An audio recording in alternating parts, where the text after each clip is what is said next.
اردن کی دارالحکومت عمان کے مشرق میں ایک قصبہ ہے جس کا نام الرجیب ہے۔ یہاں موجود ایک غار میں 7 ایسی قبریں ہیں جنہیں مسیحی اور مسلم زائرین دیکھنے جاتے ہیں۔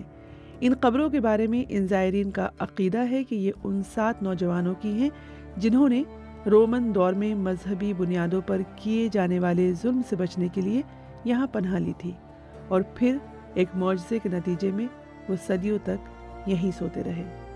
مسیحی روایت میں ان نوجوانوں کو 7 سلیپرز یا سلیپرز آف ایفیسس کہا گیا ہے، جبکہ قرآن میں انہیں اصحاب الکہف، اصحاب الرقیم اور اللہ کی نشانیوں میں سے ایک بتایا گیا ہے۔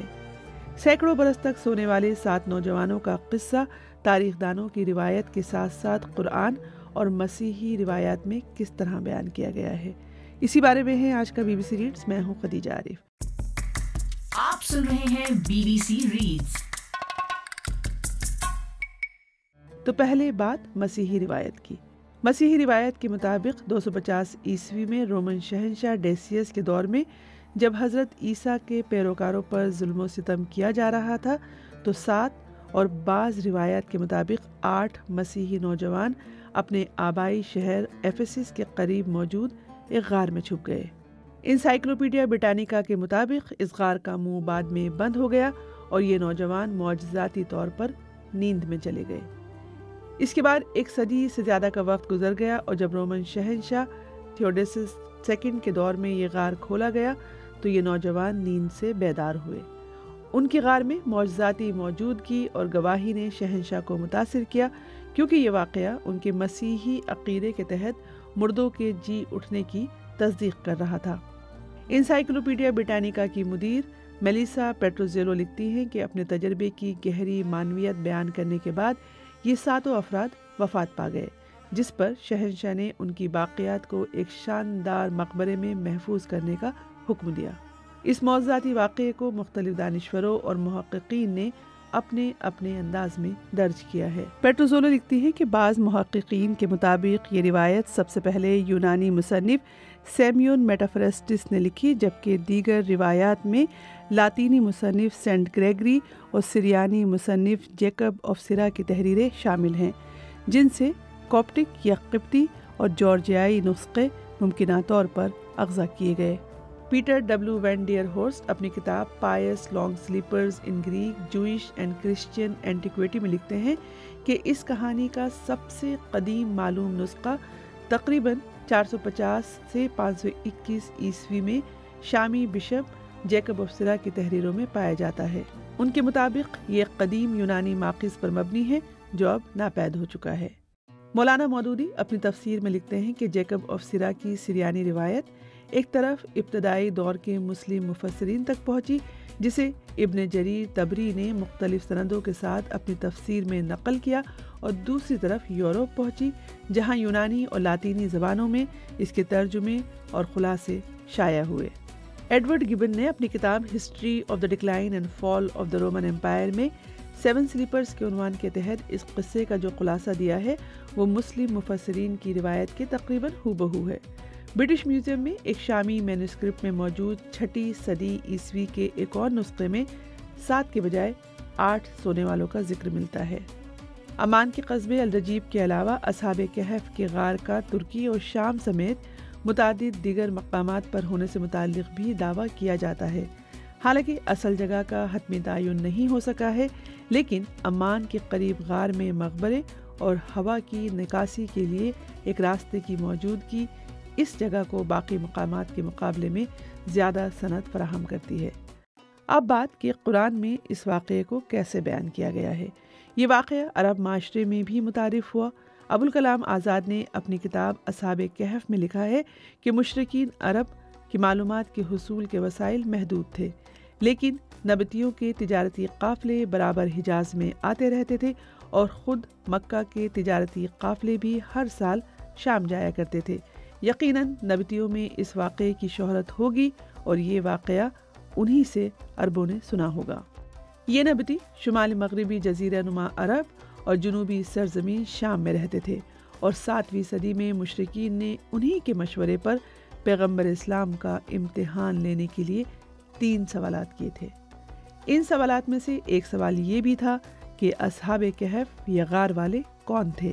سید ابوالعلا مودودی کی لکھی تفسیر تفہیم القرآن کے مطابق پیغمبر اسلام سے مشرکین کی جانب سے پوچھے گئے 3 سوالات، جن میں سے دیگر 2 خضر اور ذوالقرنین کی حقیقت سے متعلق تھے، انہی کے جواب میں سورہ کہف نازل ہوئی۔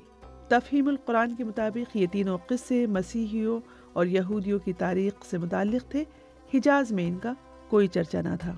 سورہ کہف میں پیغمبر اسلام سے غار والوں سے متعلق پوچھے جانے والے سوال کا جواب یوں دیا گیا کہ ہم ان کی سرگزشت تمہیں ٹھیک ٹھاک سناتے ہیں۔ وہ چند نوجوان تھے جو اپنے پروردگار پر ایمان لائے اور ان کی ہدایت میں ہم نے افزونی عطا فرمائی، اور ان کے دل اس وقت مضبوط کر دیے جب وہ توحید کی دعوت لے کر اٹھے اور اعلان کیا کہ ہمارا رب وہی ہے جو آسمانوں اور زمین کا رب ہے، ہم اس کے سوا کسی دوسرے معبود کو ہرگز نہ پکاریں گے، اور اگر ایسا کریں گے تو حق سے نہایت بٹی ہوئی بات کریں گے۔ جاوید احمد غامدی اپنی تفسیر میں لکھتے ہیں کہ یہ لوگ اگر وہی ہیں جو مسیحی تاریخ میں 7 سونے والے کہے جاتے ہیں تو یہ شہر ایفیسس کا قصہ ہے جو ترکی کے مغربی ساحل پر واقع زمانہ قدیم کا ایک مشہور شہر تھا۔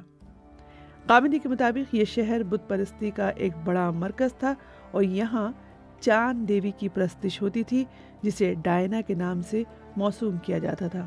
قیصر ڈیسیس کی حکومت تھی جو 249 عیسوی سے 251 عیسوی تک رومن سلطنت کا فرمانروا رہا تھا۔ مسیحی علیہ السلام کے پیروکار اسی کے لگ بھگ زمانے میں اپنی دعوت لے کر پہنچے۔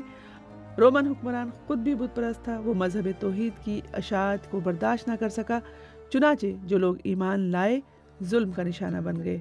جن 7 نوجوانوں کا یہ قصہ ہے وہ شہر کے اعلیٰ گھرانوں سے تعلق رکھتے تھے اور غالباً 250 عیسوی میں کسی وقت ایمان لا کر اس دعوت کے مبلغ بنے۔ پورا سماج ان کے خلاف کھڑا ہوا اور خطرہ پیدا ہوا کہ انہیں سنگسار کر دیا جائے گا۔ اس پر وہ لوگ شہر سے باہر نکل کر ایک غار میں چھپ گئے۔ عربی زبان میں کہف وسیع غار کو کہتے ہیں، انہیں اسی بنا پر اصحاب الکہف کہا گیا۔ یہی تذکرہ سورہ کہف میں یوں کیا گیا ہے، وہ یہی دعوت دیتے رہے یہاں تک کہ لوگ ان کی جان کے پیچھے پڑ گئے، تو بشارت ہوئی کہ جب تم ان سے اور ان کے معبودوں سے جنہیں وہ خدا کے سوا پوچھتے ہیں الگ ہو گئے تو جاؤ اور فلاں غار میں جا کر پناہ لے لو۔ اس وقت جب ان نوجوانوں نے غار میں پناہ لی، پھر اپنے پروردگار سے دعا کی کہ اے ہمارے رب، ہم کو تو خاص اپنے پاس سے رحمت عطا فرما اور ہمارے اس معاملے میں تو ہمارے لیے رہنمائی کا سامان کر دے، یہ بتاتے ہوئے کہ اس پر کئی برس کے لیے ہم نے اس غار میں ان کے کانوں پر تھپک دیا۔ محفوظ پناہ کے اہتمام کی بات سورہ کہف میں ان آیات میں بیان کی گئی ہے۔ تمہارا پروردگار اپنی رحمت کا دامن تمہارے لیے پھیلا دے گا اور تمہارے اس معاملے میں جو کچھ تمہاری ضرورت ہے تم کو مہیا فرمائے گا۔ تم سورج کو دیکھتے ہو کہ جب نکلتا ہے تو ان کے غار سے دائیں جانب کو بچا رہتا ہے اور جب ڈوبتا ہے تو ان سے بائیں جانب کو کترا جاتا ہے اور وہ اس کے صحن میں پڑے ہیں۔ یہ اللہ کی نشانیوں میں سے ہے، جس کو اللہ ہدایت دے وہی ہدایت پانے والا ہے، اور جس کو اللہ اپنے قانون کے مطابق گمراہی میں ڈال دے تو اس کے لیے تم کوئی مددگار راہ بتانے والا نہ پاؤ گے۔ تم ان کو سمجھتے ہو کہ وہ جاگ رہے ہیں حالانکہ وہ سو رہے ہیں، ہم ان کو دائیں اور بائیں کروٹ دلواتے رہتے ہیں اور ان کا کتا دہلیز پر اپنے دونوں ہاتھ پھیلائے بیٹھا تھا۔ اگر تمہاری نظر کہیں ان پر پڑ جاتی تو ان سے تم الٹے پاؤں بھاگ کھڑے ہوتے اور تمہارے اندر ان کی دہشت بیٹھ جاتی۔ ہم نے جس طرح اپنی قدرت سے انہیں سلایا تھا اسی طرح ہم نے ان کو جگایا کہ اس کے نتیجے میں وہ آپس میں پوچھ گچھ کریں۔ ان میں سے ایک پوچھنے والے نے پوچھا، تم یہاں کتنی دیر ٹھہرے ہوں گے؟ وہ بولے، ہم 1 دن یا 1 دن سے بھی کم ٹھہرے ہوں گے۔ وہ بولے، تمہارا پروردگار ہی بہتر جانتا ہے کہ تم کتنے دن ٹھہرے ہو۔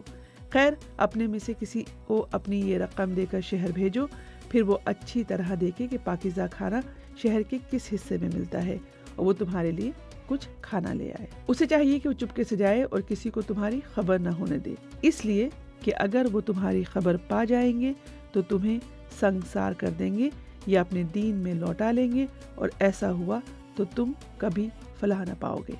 تفسیر میں لکھا ہے کہ یہ لوگ کم و بیش 196 سال سوتے رہے اور قیصر تھیوڈیسس ثانی کی سلطنت کے 38ویں سال 446 عیسوی یا 447 عیسوی میں بیدار ہوئے۔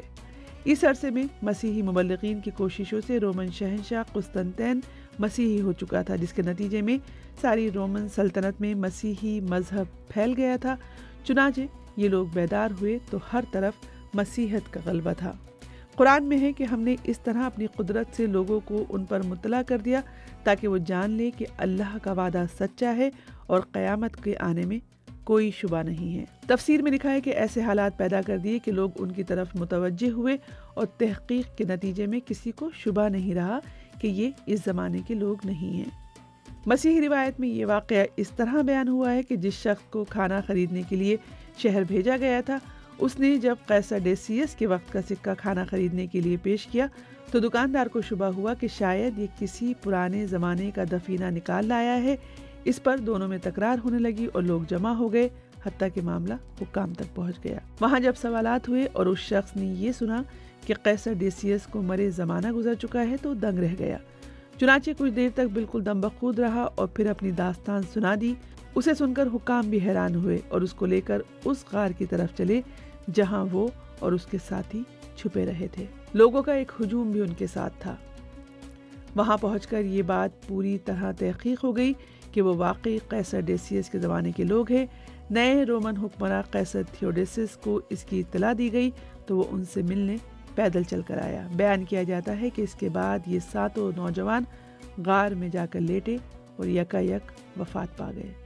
سورہ کہف میں ہے کہ جب ان کے معاملے میں لوگ آپس میں بحث کر رہے تھے تو کچھ لوگوں نے کہا ان کے غار پر ایک عمارت بنا دو اور زیادہ تفتیش نہ کرو، ان کا پروردگار ان کے حالات کو بہتر جانتا ہے۔ اس کے برخلاف جن لوگوں کی رائے ان کے معاملے میں غالب رہی، انہوں نے کہا ہم تو ان کی غار پر ایک مسجد بنائیں گے۔ غامدی لکھتے ہیں کہ عرب کے اہل کتاب انہیں اصحاب الرقیم بھی کہتے تھے۔ بعض اہل علم نے اس سے اصحاب کہف کے غار کا کتبہ اور بعض نے سیسے کی وہ لوح مراد لی جس پر ان کے نام اور حالات بادشاہ کے حکم سے لکھ کر شاہی خزانے میں رکھے گئے تھے۔ رقیم اس عمارت کا نام تھا جو اصحاب کہف کی یادگار میں ان کے غار پر بنائی گئی تھی، مگر ابوالکلام آزاد کے مطابق الرقیم وہی لفظ ہے جسے تورات میں راقیم کہا گیا ہے اور یہ ایک شہر کا نام تھا۔ دوسری صدی عیسوی میں جب رومنز نے شام اور فلسطین کا الحاق کر لیا تو یہاں کے شہروں کی طرح راقیم نے بھی ایک رومن نو آبادی کی حیثیت اختیار کر لی، اور یہی زمانہ ہے جب پیٹرا کے نام سے اس کے عظیم الشان مندروں اور تھیٹروں کی شہرت دور دور تک پہنچی۔ مسیحی ذرائع میں ان نوجوانوں کی تعداد پر متضاد آراء موجود ہیں، کہیں 5 تو کہیں 7 اور کہیں 13 تک بھی بتائی گئی ہے۔ قرآن میں اصحاب کہف کی تعداد کا تعین نہیں کیا گیا ہے، بلکہ صرف ان کی تعداد سے متعلق لوگوں کے اختلاف کی طرف اشارہ کیا گیا ہے۔ قرآن کے الفاظ ہیں کہ اب یہ لوگ کہیں گے کہ وہ 3 تھے اور چوتھا ان کا کتا تھا، اور ان میں سے کچھ کہیں گے کہ 5 تھے اور چھٹا ان کا کتا تھا، اور کچھ کہیں گے کہ 7 تھے اور 8واں ان کا کتا تھا۔ کہہ دو میرا پروردگار بہتر جانتا ہے کہ وہ کتنے تھے، ان کو تھوڑے ہی لوگ جانتے ہیں۔ BBC ریڈز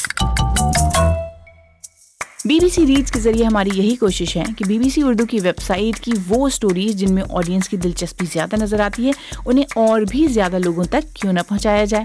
تو ہم پڑھیں اور آپ سنیے، اور اپنے دوستوں اور ساتھیوں کو بھی سنائیے۔